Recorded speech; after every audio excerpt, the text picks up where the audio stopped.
Hai sahabat YouTube, bagaimana kabar Anda? Semoga selalu sehat dan dilancarkan segala urusan serta rizkinya. Sebelum mulai, jangan lupa klik tombol subscribe channel Boyolali Kreatif, biar selalu mendapatkan info terbaru lainnya. Sejarah berdirinya Kabupaten Boyolali.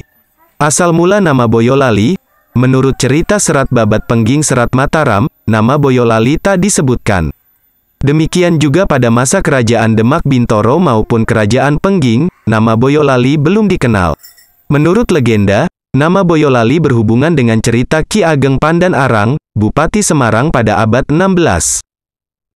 Ki Ageng Pandan Arang yang lebih dikenal dengan Tumenggung Notoprojo diramal oleh Sunan Kalijaga sebagai pengganti Syekh Siti Jenar. Oleh Sunan Kalijogo, Ki Ageng Pandan Arang diutus untuk menuju ke Gunung Jabal Akad di Tembayat, Klaten, untuk syiar agama Islam.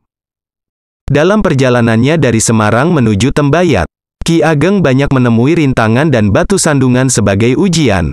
Ki Ageng berjalan cukup jauh meninggalkan anak dan istri. Ketika berada di sebuah hutan belantara, dia dirampok oleh 3 orang yang mengira dia membawa harta benda, ternyata dugaan itu keliru. Maka tempat inilah sekarang dikenal dengan nama Salatiga. Perjalanan diteruskan hingga sampailah di suatu tempat yang banyak pohon bambu kuning atau bambu ampel, dan tempat inilah sekarang dikenal dengan nama Ampel, yang merupakan salah satu kecamatan di Boyolali. Dalam menempuh perjalanan yang jauh ini, Ki Ageng Pandan Arang semakin meninggalkan anak dan istri. Sambil menunggu mereka, Ki Ageng beristirahat di sebuah batu besar yang berada di tengah sungai.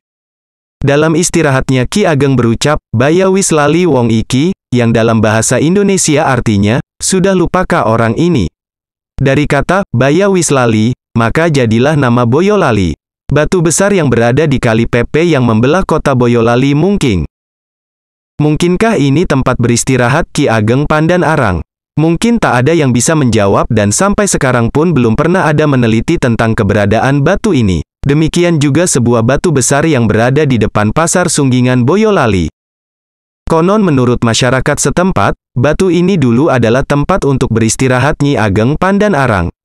Dalam istirahatnya Nyi Ageng mengetuk-ngetukkan tongkatnya di batu ini dan batu ini menjadi berlekuk-lekuk mirip sebuah dakon. Karena batu ini mirip dakon, masyarakat di sekitar Pasar Sunggingan menyebutnya Mbah Dakon dan hingga sekarang batu ini dikeramatkan oleh penduduk, dan mereka pun tak ada yang berani mengusiknya.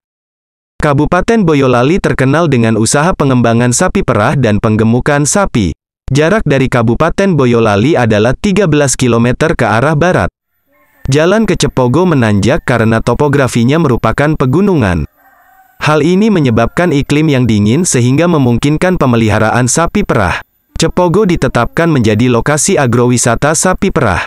Jika ingin lebih ke atas ke dekat puncak Merapi dan Merbabu di kawasan Kecamatan Selo terdapat desa wisata Samiran yang juga menjadi basis agrowisata sapi perah di Boyolali. Jika Anda berkunjung ke Boyolali, sempatkanlah datang ke tempat pemerahan sapi yang terletak di Kecamatan Cepogo. Kondisi kendaraan harus prima karena medan yang menanjak dan jalan yang berkelok-kelok. Anda dapat melihat proses pemerasan susu sapi. Jika ingin mencoba dapat juga berpartisipasi memerah susu sapi dengan tuntunan peternak. Dan yang pasti, Anda dapat meminum susu yang masih segar hasil perasan peternak sapi, sekaligus hasil-hasil olahan susu, seperti keju, yogurt, kerupuk susu, stik susu, dan dodol susu keju dengan merek Menir, merupakan produksi pabrik keju PT Nedin, yang berlokasi di Desa Samiran dan menggunakan susu asli Samiran. Yogurt dengan merek Mers Yogurt, juga produksi Desa Samiran. Melalui produk-produk tersebut diharapkan dapat menaikkan kembali citra Boyolali sebagai kota susu.